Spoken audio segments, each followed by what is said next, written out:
Kemove sent me this item to review for free. However, this review will not be biased. This item arrives today, as I'm editing this video, approximately 1.5 weeks from the seller to Philippines. This is the standard package coming from China. Similar to those of other known online sellers, we have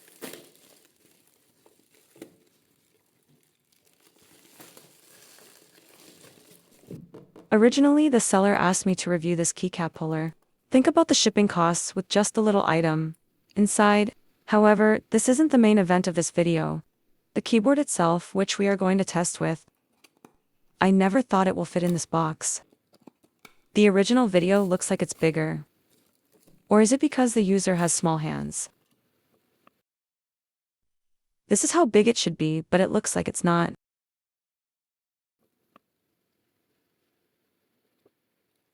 This is the manual which shows you how to do it. Going back to my story, they asked me to review this item. I could attest this with my other keyboards, but I think it's off as I'm reviewing a brand. They should provide a keyboard for me to try this. Gladly, the seller is amazing, and I got a keyboard. So this thing is advertised as 4 keycaps, puller. Let's test this thing shortly. The mechanism is quite simple, as you can see. You could easily create one of this with a 3D printer, right? Trying this item on both keyboards, MOA layout seems to be easy, but not with my OLA F75. When I say hard, I even pulled my switches out of my keyboard. Tried this 5 times in a row with all my best. Look how shaky this video was. I think this isn't ideal compared to their new released puller. I'll still use the free one in the box. Now, let's move on to the main event of this video. I have the linear red switch in wired version. I believe there's no other color variant for this. But there are 3 switches available, namely red, blue, and brown. Nothing special in the box, we have the keyboard itself. The manual with all the shortcut combinations listed. If you lost the copy, just visit Kemove website. You can also download the software and update firmware. Not too much to do in the software, but there's a macro. Here is the rubbery cable with some nice straps.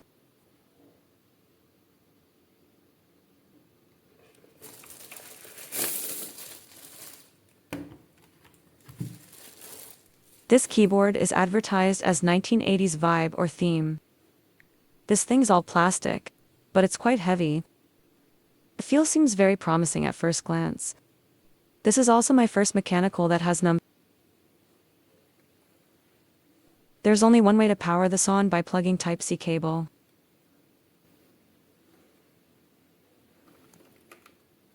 This has rubber feet for tilted adjustments, along with rubber pads when placed flat.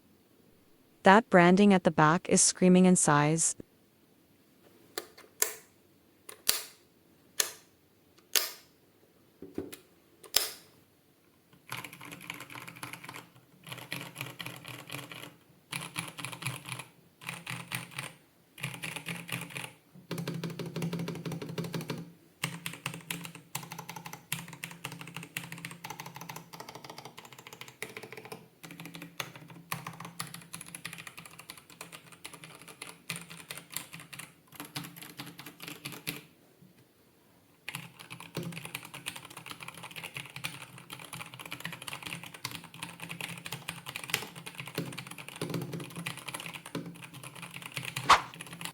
The keycaps felt cheap and thin when typing.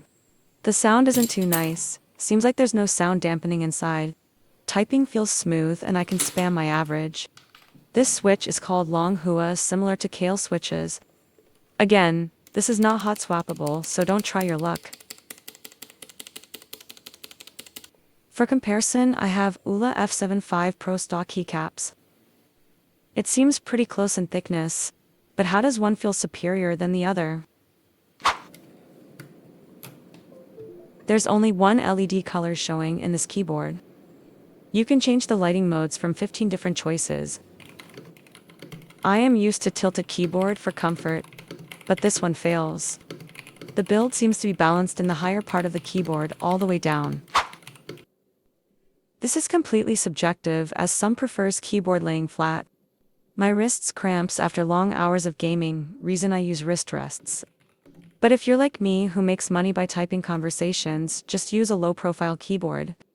I preferred typing longer words all day with low-profile keyboards, as I can easily reach letters with my tiny hands.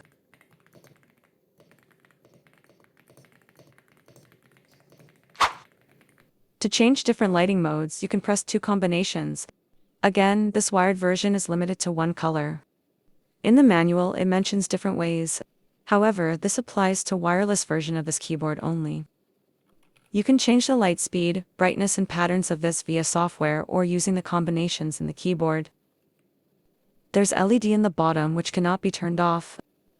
It is breathing light, but it's so bright and there's no option to toggle it off, adjust brightness or even follow the patterns. We have this old school indications, but the lights are bleeding. I was trying to do caps lock but the numlock lights as well. I thought it was defective, but it's not. You can tell it by looking closely as the light is brighter. This isn't a big deal as the placement is not very ideal in the first place. This charging icon should not be there as we are using the wired version. To lessen manufacturing costs, reusing another case is ideal. It's not just the case but the software as well. I thought this thing can emit ARGB lights when they say import in their software. There's 2 options, but none of them works in this version. Here is the overall layout of the software. If this user interface is too bright for you, they have dark theme. I only use this software for updating drivers as I don't use macro for my keyboards. I do believe this software can also be used to the wireless version of this keyboard. Now if you are interested, you can buy one using my discount code. All lowercase is awesome when you check out for 10% off for any products of Kemove.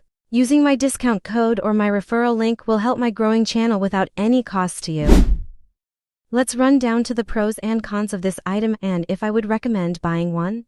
I prefer smaller keyboards as I have a smaller desk, but if you have a bigger and wider than 120 centimeters desk, it should look nice as this also fits very well in any setup. For the price of $55, you can get a better deal with better sounding keyboard in the market, especially if there's any sales. I can rate this keyboard 7 out of 10. The keyboard has potentials in terms of modding, however we are limited as the switches are soldered.